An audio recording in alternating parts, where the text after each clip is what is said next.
Oh yeah, the NBA season started, so why don't we just go live, bit of a quick mailbag and see what things are on your mind. Michael Bolton, well maybe we don't want to see everything that's on your mind. Thanks, Josh. It's Michael Bolton here, and it's time for another episode of the Locked On Fantasy Basketball Podcast. Let's get to it. Let's get to it, indeed. You are Locked On Fantasy, your daily NBA fantasy podcast. Part of the Locked On Podcast Network, your team every day. Hello and welcome to the Locked On Fantasy Basketball Podcast, brought to you by Basketball Monster. My name is Josh Lloyd, and this show is powered by a mathematician, a different kind of mathematician, and a statistician. I'm also the lead fantasy analyst at basketballmonster.com, and thank you for making Locked On Fantasy Basketball your first listen every day. We are free. We are available on all platforms. All right, NBA season has started. We had 2 games done. We had a big recap show yesterday. We're going to have 12 games today. It's going to be a big fella as well. So make sure you are subscribed and you won't miss any of that because it's going to be huge, that show. So I thought I'd just do a bit of a quick jump in here, answer some questions if you've got them, a bit of a quick chat before we get into the main swing of things. Now, these mailbag shows will normally be held on a Thursday afternoon US time, Friday morning my time. But this week, I'm going to move the waiver wire show, which is normally at this time.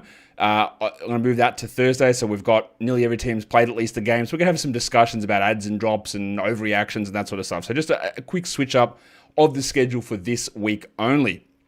All right, let's just start getting some questions in here. The big fella Dave does ask a question. He says, Josh, any word on Luka potentially tweaking his groin? Is it something or nothing? Well, honestly, the footage of it didn't look good. Luka was pulling at his groin giggity, and it didn't look like he was very comfortable. He said after the game, the absolute kiss of death, he's fine.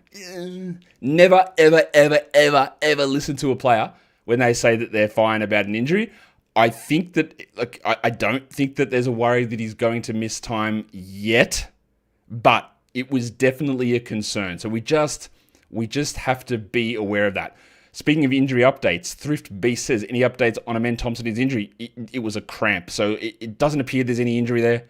They said it was a cramp, unless they're lying, which, of course, they are most of the time. I don't have any real worries there about Amen Thompson. I fully do believe that was a cramp, but we've always got to be vigilant. We've always got to be ready. We've always got to be listening to that sort of stuff.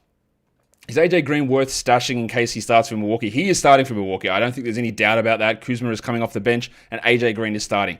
Is AJ Green good enough to bother stashing? Probably not. He's a threes and points stream sort of a player. You'd need to be in a deeper league, and in a 12-teamer, I wouldn't bother with a stash of someone who's not that good from a fantasy perspective overall. Paprika Finessa, do I think that Tari Eason can maintain last year's rebounds and defensive stats this year with all the roster changes? Possibly.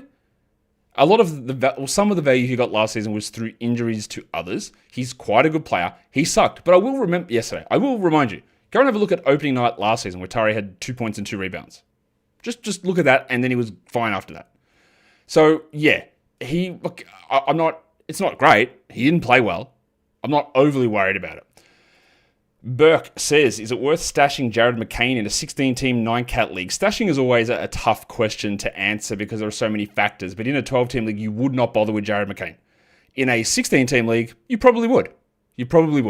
But he still has to battle out Maxey, Grimes, the dominatrix VJ Edgecombe, and then he gets minutes. So, how big is his impact actually going to be? I don't think it's going to be that big. So I'll say yes, but maybe. Thoughts on Yegor Dioman, one of the hardest names to pronounce in the NBA, and he's Russian and he went to BYU. Zaprince says, what do I think about Donte as a starter?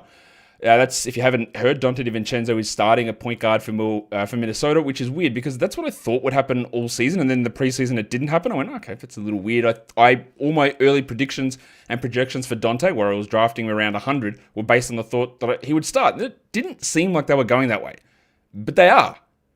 So, now the question is, and this is very specific to Zaprince, he says, is in a points league 8-team, almost no chance. An 8-team league, if you've got standard rosters, you're talking about 100 players rostered only. So if you did have him, he'd be your worst player, meaning you don't want him because you stream that spot through. If you're in 10s, yeah. 12s, absolutely. 8s, probably not. Your waiver wire is going to be bountiful. It's going to be stuffed. And I think you need to worry about DiVincenzo in that sort of situation. All right. Is Vukcevic in the rotation? We don't know yet. We haven't seen them play. Look, it's 50-50 between him and Marvin Bagley. They could also, for some reason, throw out Anthony Gill, which of course would be insane, but it's possible that they do that. Vukcevic is on a two-way contract, so he's got a maximum of 50 games active for the season, so I think that he'll be in and out early on, and I don't think that he's guaranteed to be in there. All right. How do I anticipate Young Hun Sen fitting into the Blazer rotation? Backup center. Robert Williams is out. I don't think Dot Reith's going to be there. Maybe when Rob Williams returns, it impacts what Hun Sen does, but I think he's just going to be their backup center. What are my thoughts on the NBA's new streaming platform? It is insane the NBA League Pass doesn't get you all the games. I got no idea, man, because that's not what we see here. So my thoughts are, no idea, bad luck. We've had League Pass that gives us every game, every point with no problems whatsoever, so I don't really have any issue with that. So it's hard for me to comment on it. All right, let's get through some more of these questions. What are the pros and cons in adapting the best player? I don't know what you mean by that, my guy. And plus, drafts are done, so I'm not going to worry with that one. Don't even know why I clicked on it. My bad. Is Steph Castle a long-term option until Fox is back? Well, the question there, CD4, is we don't know. We don't know what they're going to do. His value is obviously inflated when Fox is out. But when Fox returns, what do they do with Vassell, Harper, Castle, and even Champagny? If Castle has improved his shooting, that will make it more worthwhile. But then there's going to be like a usage fight and a ball handling fight. So we can't really make this call on this. We don't know. My estimation would be probably not. More fringe than anything, but when you're in the situation where you think the value of him is elevated, which it is right now, you add him, and the good thing is then you make an adjustment when we find out later on, because it might be 3 weeks for Fox. I don't know, but that's how we figure that out. What's the best case for the Lakers? The NBA championship. I don't know how else to answer that. How many minutes do I think Aldama will play once Edie is back? Not 27. I would say under 25 would be my guess. And even now, I'm not really sure what he's going to do. Watching his minutes is going to be key for the Grizzlies because I don't believe he's going to start. Almost no shot that Jeremy Grant's worth it in a 12-team points league. The NBA being... What are my thoughts on the NBA being one of the only leagues that listens to its viewers putting the Larry O'Brien trophy on the court? I'm in the minority here. I don't care. People are so driven by nostalgia on this stuff. It's pretty crazy that is... Everyone's talking about the presentation yesterday. I'm not saying it was bad. It was bad, but it's like, man, we get to hear Round Ball Rock. Everything's so good. It's the old intro. My God, that's so good. Yeah, but that's because of what you remember from 20 years ago. I'm not saying that it's bad. And the idea of... The reason the NBA didn't paint the trophy on the court is because it was creating issues with the court and some slipperiness. So if it causes slipperiness, but people get excited because the logo's on the court, then the NBA are actual idiots. They're actual idiots if they do it because people cried that there was no logo on the court and it causes injuries. That makes them the dumbest league in the world. Listening to the feedback is important. Changing the stupidity that was the TNT broadcast was important. But I'm not going to go that far on that. Can I remind you how the Hong Kong mattress got his name as that question just disappears? Yeah, like at one point when Kaysen Wallace was drafted, there was a misreport saying his name was pronounced Kaysan. And then Kaysan is the name of an Australian iconic song, and there's a line in that song that says Hong Kong mattress. That's where we get there. We're going to come back in a sec and answer more of your questions, so keep firing them off. Today's episode, though, our live episode, is brought to you by Mint Mobile. If you're still paying for wireless, it is time to say yes to saying no at Mint Mobile. Their favorite word is no. No contracts, a bit like Marnus. You know who Marnus is? No run, no contracts, no monthly bills, no overages. No hidden fees and no BS. And I said yes to making the switches very early. I haven't had coffee. If you might not be able to tell that. You can switch. You get premium wireless for $15 a month. Mint makes it simple. All plans come with high-speed data, unlimited talk and text delivered on the nation's largest 5G network. You can even bring your own phone and keep your same number and contact. So if you're ready to say yes to saying no, make the switch to mintmobile.com/lockedonnba. That is mintmobile.com/LockedOnNBA. Upfront payment of $45 required, equivalent to $15 a month. Limited time new customer offer for the first 3 months only. Speeds may slow above 35 gigabytes on unlimited plan. Taxes and fees extra. See Mint Mobile for details. Today's episode is also brought to you by the big fellas over at Rugiet. Let's be real, making excuses doesn't solve anything. You've heard them before.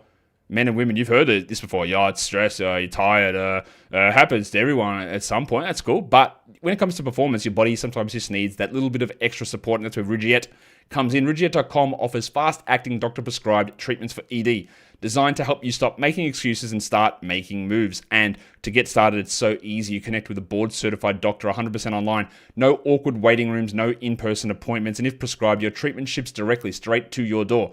The process is fast, simple, and private, and all handled by real doctors. So visit rugiet.com/LockedOnNBA to get 50% off your first order. That is rugiet.com/LockedOnNBA. And don't forget to use our code LockedOnNBA so that they know that we sent you. Ridgiet, stop making excuses and start making moves. All right, we are back in business. Trinidad Carrillo says, do I believe that Khalil Ware will start at center? No. And how many minutes do I believe that he will play? Well, we barely saw him and Bam play together when Jovic was healthy in the preseason. We saw it for 2 games when Jovic was out. One was terrible, one was good. I think that we should be looking at Ware at 25 minutes at this point. He's got the upside to play 30, and maybe they do start him. Nothing that Spoelstra has shown us would suggest that it will happen that way, but it is possible. But I don't believe that he will. What are my thoughts on Towns being listed as questionable? I'm confused by the whole scenario. He was listed as doubtful, then it was upgraded to probable. I don't know. I didn't see any evidence of this injury occur during the preseason or anything like that, so it's a little frustrating. But with Robinson out and Towns maybe not playing, you are going to be looking at Yabusele and you're going to be looking at Ariel Hakporti. I don't think that it's a serious thing for Towns, but honestly, no idea, man. Like it's a really really difficult decision, really difficult discussion, I guess, because we just don't have enough information. Does Durant's usage drop significantly this year? Game 1, it was only 20%. Andrew, no. Do not overreact to Game 1. There is zero shot that Durant is running at 20% usage this season. It's not happening. It is not happening where he will be behind Amen Thompson in usage. This is not going to be a thing, right? It just will not be. It just will not be a thing. News on Ware? I don't think so. I'll go back and check if there's any news. Look, stuff is always coming through in the NBA. We've always got new stuff. Let me have a look. I don't believe we've got anything interesting happening regarding... No, nothing. Cool. All right. Let's go through what else. Is Boner worth holding in a standard games limit league? Kuminga is on the wire. Well, the games limit thing makes it interesting because it gives you stash ability, and for when Embiid is out, Boner is going to go off. Kuminga is on the wire. Now, you've given me absolutely no information, whether it's a points league or category league, so I don't know. If it's in a points league, then yeah, I'd rather have Kuminga. If it's in a category league, I think the upside of Boner is probably more worth it than Kuminga, although Johnny was impressive yesterday, mainly through his rebounds and assists. But like I detailed on the show yesterday, if Kuminga shoots 33% from 3 instead of 67% from 3, he has 11 points, which is not that exciting. All right, he played well, but just also remember that. All right, do I have a system for managing percentages throughout a head-to-head week? What, do I have a system? Not really. Like, honestly, look, no, not really. Like, I try and play my best players through the week, and then if I have adjustments on the final day or final 2 days that I need to make based on what categories might be up for grabs, then I'll make that decision there. Yeah, what kind of numbers should you be looking to be competitive in those categories? Well, let's say it's a standard 12-team league. To be average, you want 48 and 79. Field goals and free throws. That puts you average, which means you probably beat half the teams. To win those categories, get me to 51 and 85. That will put you in a pretty strong spot. That's to win field goals and free throws in a standard format. The more teams that go into your league, then the lower that number becomes. You don't have to have as high a number to be as competitive there. Cooper Flag starting point guard confirmed. Is it? I have not seen it. Let me just have a quick check. Yep. All right, it is. We got that news. All right, and that's what we said yesterday. I talked about this on the recap show and on the preview show that Dallas had put out game notes that had Cooper Flag starting a point guard, which means PJ Washington's value rises. Honestly, I would not be bothering with D'Angelo Russell. He's not that good to begin with, and now he's coming off the bench. So yeah. This is a great question. Will Kuminga finish the season as a top 20 player? In absolutely no world or no scenario is that going to happen. And, bro, go have a rest or something. Go have a sleep. How many minutes per game would Chris Boucher need to be must roster in standard nightcaps? 26 to be must roster, 24 to be useful. I would think that Missoula would start him to favour him out of their bigs, considering the history of playing 5 out. Maybe. He's also old, and he's not very good anymore. But there is also a possibility if Jaylen Brown doesn't play that Boucher plays at the 4, Cater at the 5. I think Boucher is worth having a look at, and he's worth considering as a streamer, but I think it's going to be a lot of back and forward. Will I do a show on Locked On Fantasy Basketball Bowl, ADPs and trends? No, ran out of time for that, and no point doing it now, I don't think. Does Ace Bailey have value in points leagues? Absolutely he does. He can be a top 110, top 100 points league player that by the time you hit fantasy playoffs will probably be top 75 in points leagues. He is probably 30 spots better in a points league than category league, in my opinion. Libba's stash. Is Kuminga one of those early pickups that's worth sacrificing the upside of Isaiah Jackson because it's more of an unknown? Isaiah Jackson, I think he's going to be limited by foul trouble, limited by limited minutes, limited by back-to-backs, limited by a 3-center rotation. So Jackson was fine to draft. I've got him in quite a few spots. But I think he's not going to be unleashed, so to speak, this season because of all those factors. They'll play Obi Toppin. They'll play Wiseman or Bradley or old mate Jay Huff. I don't think we're going to see 26 of Jackson, and he's probably going to sit back-to-back. So, look, there's going to be some concerns there. All right. Is Jaden McDaniels must roster 12-team categories? All these questions, this is always it's a good jumping off point for me to have this discussion here. Is he must roster? It's a really interesting question. You've given me the details, 12 teams, 9 categories, but what does must roster mean to you? To me, when I'm looking at my roster, if somebody is my 13th best player or 12th best player, then they are, but they're not. And what do I mean by that? I mean that if someone is your 12th best player and you don't realistically see a pathway for them becoming your 10th best player, then they're droppable. Then if you need to, you can move on. Now, if Jaden McDaniels sits on the waiver wire and I'm one of the other managers in your league, I'd probably go there and I'd look and I go, interesting. And then what that would make me do is I'd go and look at my roster and go, does it make sense for me to add Jaden McDaniels? Now, the fact that I wouldn't look at Jaden McDaniels on the wire and say, what an idiot, I've got to grab him immediately, means he's probably not by definition must roster. It means he's, let's put it into the decision queue and make a call on it.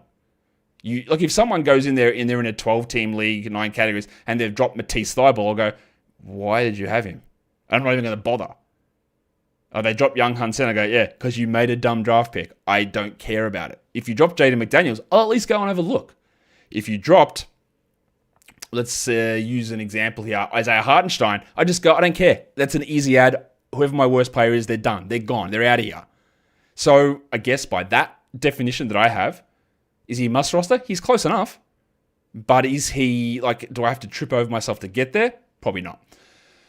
Alex Benanti, this is a good question because it's going to enable me a chance to rail on something for a second, but we'll go for it. Would I say that Alperen Şengün has a fantasy profile akin to a Jokic light this year? Okay. I hate how we do this. I don't do it, but I hate how it gets done. Oh, he's like mini Jokic. He's just Şengün, man. We have this inordinate need to label these players as somebody else. Don't do it. He's just Şengün. But anyway, I know one game is a tiny sample size. He seemed like a completely different player last night. You know what?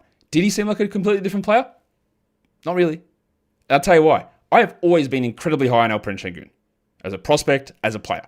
What happened last night that was different is he hit free throws at a rate that wasn't 70%, and he hit 60+% of his threes and attempted threes. That is the difference. The passing has always been there. And as soon as Fred VanVleet went down, we knew that there'd be an increase to Şengün's assist numbers, and that happened.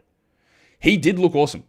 But the main thing that changed was his confidence in shooting and the free throws going in. And I don't know if they're going to stick, but the free throws were like that in preseason too, so it's very encouraging. So I'm going to say he's not a 70% shooter anymore from the line. Maybe it's 78, maybe it's 75. And maybe he's like a 34% three-point shooter. But what happened yesterday is outlier. But he is great. He is great. What's the upside in Grimy this season? Of course, we're talking about Quentin Grimes. The upside is dependent on the absence of other players because he's probably not going to be a starter. Oubre, Edgecombe, Maxey, George, Embiid. All right, that's probably the starting group. His value last season, and he's a good player, very good player. His upside last season came because literally all of those players were out. And he put up big numbers.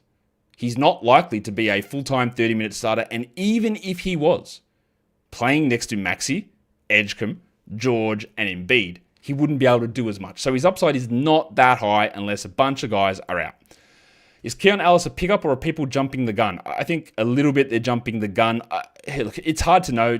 From everything I can tell, they don't like him in Sacramento. The front office doesn't like him. The coaching staff doesn't like him that much for whatever reason. Now, there are obviously players out. They don't play his position, but there are players out. I think that if there's ever going to be a time to use Ellis, it's right now. But I'm not going to be overly optimistic on it. Someone left a comment on one of my videos, man, is there any player you like? You just hate on everybody. And that's just so far from the truth. I actually like bits and pieces of every player. Part of the reason why it seems it is I'm not doing overly toxic positivity. Oh, his big breakout year, it's coming. He's going to take the league by storm year 3. Look out. Whoa! Because it's garbage. It's ridiculous. If you don't have honest appraisals of players' strengths and weaknesses, then you're going to have no idea what you're doing. I'm not going to just blow smoke up everybody's ass to tell you that everybody's the best, because how do you then differentiate between what a player is? If we just talk about, Steph Castle, future star, is he? I don't think so. Is he a fine player? Yeah. But do you want me to tell you that I think he's great? Because I don't. We have to have honest appraisals. Are all these players amazing? Yeah, they are. Of course they are. This is why they're in the NBA. But we have to have honest appraisals of what they're good at and what they're not, and where the upsides and downsides lie and what the risks are about this production. There you go. I think Alex Sarah's top 30 upside, not this year. Not this season, I don't think, but in the future, yes. If your league has folded, are you still allowed to watch your show? Yeah, Matt, I encourage that you watch this show, because that means that you can get there and you don't have the stress of dealing with the team. Hopefully you can just enjoy some jokes. I hope. We'll come back. We've got some more questions to get to, but it's the time that everyone's been waiting for, because it's the time for me to tell you about what is surrounding your buttocks, and that is Skims. Skims makes underwear for men now. So, naturally, I'm intrigued. And you're intrigued. I know that all that you've been saying, I hope Josh talks about his underwear today. Well, you're in luck, because I am. Skims is the underwear you want. It's quality. The quality briefs, the way they cut and shape is beautiful. Boxer briefs, the loose, flowy, billowy boxes, it's all there. A 3-incher, a 5-incher, a 7-incher, a cotton, a stretchy fabric, the different colors. The women have had it for far too good for far too long. And now, us for Skims and men's, well, we have got that now. I'm waiting for Skims to bring out the Merkin version of the men's, but, we wait. Sometimes we're a little bit behind on that. But that's okay, because Skims men's, the range is fantastic. And you're going to be able to check it out at skims.com. So when you go there, make your purchases. Maybe buy the Merkin for someone in your life. You can also get in there and buy something for yourself. And after you've placed that order, you select podcast in the survey and select this show in the drop-down menu that follows.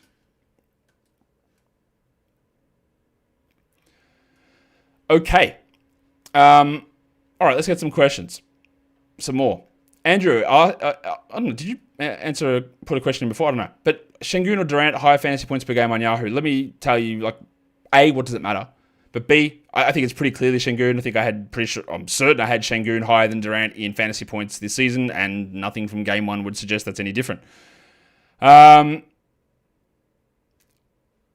there any sound drops I have in mind for new players that have joined the league since? Not really, because I can't play them, so I haven't been devoting energy to inventing sound drops. Does Jordan Clarkson have any value 14-team points league? I would say that if Towns is out and Hart is out, then yeah. At the moment, absolutely he does. When those guys are playing, probably not. What is, Donte is finally starting in place of Conley. Remember, he did start last season, and then he got hurt. And that's how he lost the spot last season. So, this is why I thought it would happen, because it did happen. And then the injury took it away. What is his upside as a starter? I would say top 70. Top 70 is his upside. Is Reed a sell high? Simon, congrats on taking the piss. If you heard any commentary on Reed yesterday, he's the worst player of all time. So, good luck selling high on that. What are my thoughts on the upside of Cam Whitmore? I think that, if I'm going to talk about Cam Whitmore's upside, sure, it's there. He can be a volume scorer. But what else is he doing? And where is the playing time for him? It's not really that clear that he's going to get huge amounts of playing time. So if you want to talk realistic upside in the short term, I don't think it's that high. I thought they might give him opportunities, but I'm losing my faith in that. Okay.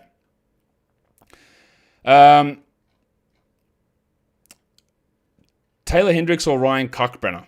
I think Kalkbrenner. No, I think it's Hendricks, honestly, because I do. It is tough. It is tough. Now you give me zero context, obviously, because why would you? So I don't know what sort of league or size or anything like that. But Hendricks' ability to get steals and blocks, hit some threes, grab some rebounds, and be a starter gives me more confidence in the fact that Kalkbrenner might not play.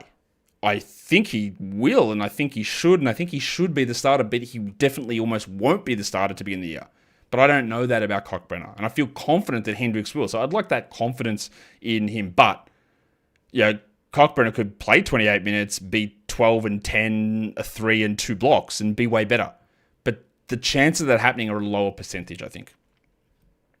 No pregame shows this season. Part of the reason I don't do the pregame shows is it takes a lot of time out of my day. We didn't get advertising for those, so I wasn't doing it with any money, and it just had no one watching in comparison to other shows. The viewership was so small that it didn't make sense to do them, so that's why we didn't do them. Okay. You always seem over-caffeinated in these mailbag shows. Like, really? That's my coffee. I haven't even drunk it. I just woke up. It's the natural energy of interacting with you guys. What are my thoughts on Porzingis' Potts illness and how it may affect him this season? If you haven't seen, they found whatever the illness was that Porzingis was, and Potts is postural orthostatic tension syndrome, which means that when you stand up, you've been sitting down, you stand up, your blood pressure goes crazy, and you get all dizzy and that sort of stuff. It is usually treated with salt to help keep your... So what happens? My bad. I'm trying to remember my medical stuff because I haven't actually read the article. I just saw this. When you stand up, your blood pressure drops. That's the orthostatic hypotension. But your heart rate then increases to compensate, to keep your blood flowing around. So your heart rate goes to like 130 or whatever it is, which causes dizziness and that sort of stuff, which was causing the problems. Having a higher salt diet helps to keep your blood pressure higher so it doesn't have those big drops. So they think they've got it under control. Gee, baby, please bring sound drops back. Not my choice. So no. So back to the Porzingis thing. Am I worried about it? Not particularly, no. It's something they're going to manage, but I'm not particularly worried about it at this point, no. Is Pritchard not starting? I don't know. Have we had information on that? I don't believe we've seen anything that would suggest that. I don't know why. This happens every time we do a live show. Someone just throws a comment in there like, let me, I can't even think of a player now. Did Wemby lose the tip of his fourth finger? Like, no, who said he did? Why would Pritchard not be starting? Thoughts on Trey Murphy? His real name is Ken. How high are we on Dosunmu? Not really, not very. He is a guy that needs a lot of players out and a lot of minutes. And at least one of them is out with Kobe White. He requires extremely high efficiency. He's like a worse Christian Brown. If he doesn't shoot well, he's not really doing that much. What's my outlook on VJ Edgecombe? What's required for him to be a top 100 player? Get 2 steals a game and you're already there, basically. And then it's going to be don't shoot 42%. He'll need to play 30 minutes. He'll need to get good steals. And he's going to need to, shoot not 42%. Does Kuzma have value in 12-team Nightcat? Almost no shot, man. Almost no shot. Who do I think stands to suffer the most once Scoot comes back? If Shaden starts out hot, is he a sell-high candidate in 9K? Well, yeah, that's a lot of ifs there, isn't it? And Scoot's a long way away. I would suggest that Drew Holiday sees his minutes cut back, and then everybody else, guys like Blake Wesley out of the rotation. But I do worry now that Scoot missing the start of this season, the starting lineup set as it is, that Scoot's going to play 27 off the bench and not be relevant for us, which is very, very frustrating. But I do think that'll be the case. Unfortunately. Angela, good to see you back. Yeah, we're not yet at 100,000. We're going to get there, I know, because you guys are going to subscribe and get us to 100,000. That's good for a Kongwu, I'm assuming. I actually don't think there's that much of a problem with Porzingis, honestly. I know that they've discovered what this is, but I don't believe that this is going to be a situation where he's playing 10 minutes like he was in the playoffs last season. I believe they have got it under control. But we will find out. So, Kongwu is always going to get playing time. He'll play with Porzingis. He'll play the games that Porzingis sits on back-to-backs, which is to manage his knees and ankles versus his pots. Do we think we need to be worried about Ayton? No. He played 34 minutes. All right, number one, just look, he played 34 minutes. Now, Is he not a good player? Yeah. But that level of production, while it's not ideal, it's not going to be what happens every game. He won't miss both his free throws. He won't be 10-6. But he played 34 minutes because I don't know if you saw, Jackson Hayes is terrible. Right? He's really bad. So should be worried about Aiden? What? Don't waste your energy on worrying about something like that. I don't think there's any concern there. Yabusele is still playing if Cat is playing? Yes. He is the backup power forward and the backup center. So, yes. Do I think that Matas Buzalas can finish in the top 100 for Yahoo points? I'm counting on it, Kevin. Almost certain that he will. Almost certain that he will. Do I consider Brandon Miller injury prone? No, not really. He tore his wrist ligament. Okay. And the year before, where he had a couple of ankle problems? No, I'm not worried about him in that respect at all. Okay. What are my thoughts on Bub Carrington in the points league? I honestly wouldn't be bothering with Bub in standard formats this season. I don't think he's going to do enough. Is Westbrook top 130 in points leagues? Look, he might put up some okay performances early with Sabonis out. Long term, no way. I can't see that being a thing. What's the upside for De'Aaron Fox? Well, the upside is for De'Aaron Fox to be a top 25 player. I don't think he gets there. Last season, he did not play well when he joined San Antonio. His minutes were down. He was playing like 37 a night in Sacramento, plays like 34 in San Antonio. His usage was down, and he's one of these players that has these weird shooting variances. Whether it's his free throws, his rim finishing giggity, his three-point shooting, you can never sort of pin it down. And I think given the presence of Harper and Castle, and of course Wemby, I don't know what his assist numbers are going to be like. So I don't have him that high. But everything can go well and he can be top 25. All right, we are going to... Okay. The Grizzlies are going to get so bad that Jar gets shut down. Weston, who cares?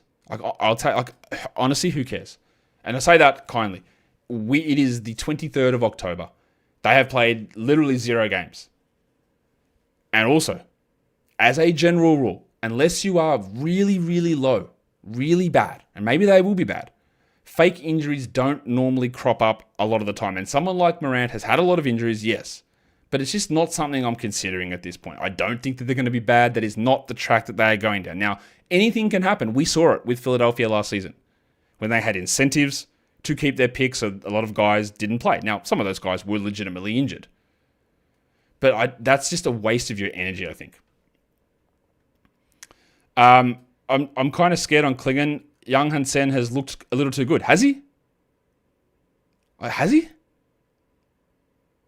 Guys, please, do not get bold on Young.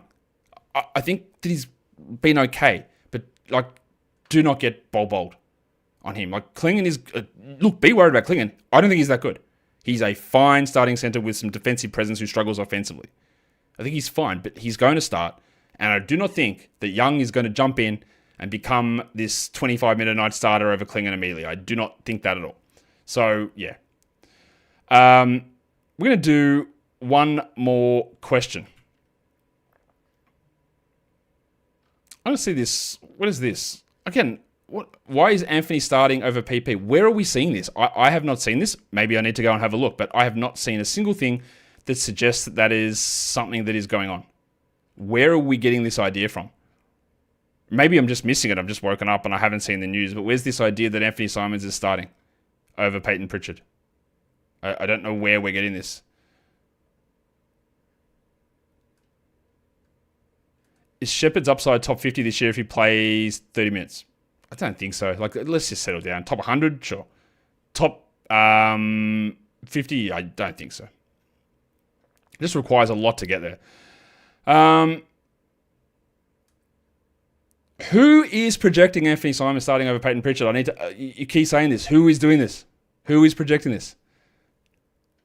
All right. We're going to do... I think that's it. No, we're out. We're good. Thank you to everyone again for being a part of the live show. I do appreciate it. If you could hit subscribe on the way out, that would be awesome. We will have a preview show for the 2 games on Thursday coming, and of course the big monster coming later today, the recap of all 12 games. And I look forward to seeing you all there, guys. We are done here. Thank you so much for listening, everyone. See ya.